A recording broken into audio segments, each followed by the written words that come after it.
16th. What the hell? Sirens will be activated in Unrecognized most counties statement. at both states at 1:45 p.m. And again in many Minnesota counties at 6:45 p.m. Radio.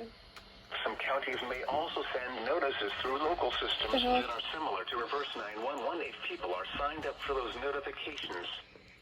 When the siren sounds for the test, we urge you to consider your plans for shelter from God, this severe scared weather, me. whether you are at home. I thought there was a or child anywhere else abduction during the storm emergency. season. Yeah. If you would like more information, please visit our website, weather.gov/Twin Cities. Once again, the tornado drill will take place on Thursday, April 16th at 1:45 That's p.m. in tomorrow. Minnesota and Wisconsin, and again at 6:45 p.m. Why in are they Minnesota. sending this out?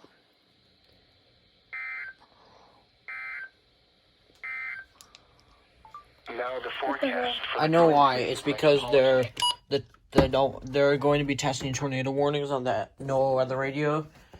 So that's why.